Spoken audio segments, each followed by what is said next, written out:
Hello friends, কেমন আছেন সবাই? আশা করি সকলে ভালো আছেন। আমি মহসিন, গ্রাফিক্স ডিজাইন লার্নিং টিউটোরিয়ালের পক্ষ থেকে আপনাদেরকে জানাই স্বাগতম। আজকে আমি দেখাবো কিভাবে অ্যাডোব ইলাস্ট্রেটরের সাহায্যে দুইটি উপায়ে বিকাশ লোগো তৈরি করা যায়। তো বন্ধুরা, আপনি যদি আমার চ্যানেলে নতুন হয়ে থাকেন তাহলে চ্যানেল সাবস্ক্রাইব করবেন এবং পাশে থাকা বেল আইকনে ক্লিক করে রাখবেন যাতে আপনি আমার নতুন নতুন ভিডিও পেয়ে যান সবার আগে। চলুন যাওয়া যাক মূল টিউটোরিয়ালে।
আমি আগেই বলেছি, দুইটি পদ্ধতিতে বিকাশ লোগো তৈরি করে দেখাবো।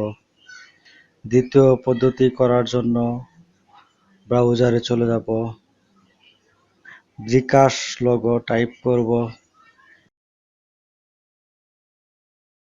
ব্রাউজার অপশনে ইমেজ এ সিলেক্ট করব, bkash লোগোতে ক্লিক করব, মাউসের রাইট বাটন ক্লিক করে কপি ইমেজে ক্লিক করব। এখন ইলাস্ট্রেটর এ এসে Ctrl+V প্রেস করব। ইমেজ সিলেক্ট থাকা অবস্থায় ইমেজ ট্র্যাক অপশনে ক্লিক করে ফাইডেলিটি ফটোতে ক্লিক করব, ওকে ক্লিক করে দিব। প্রসেসিং হইতে কিছুটা সময় লাগবে।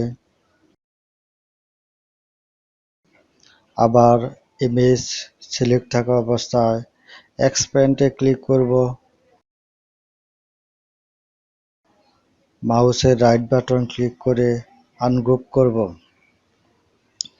অপ্রয়োজনীয় অংশ সিলেক্ট করে ডিলিট বাটন প্রেস করে ডিলিট করব। এভাবে আমরা সহজেই bkash লোগো তৈরি করে নিতে পারি।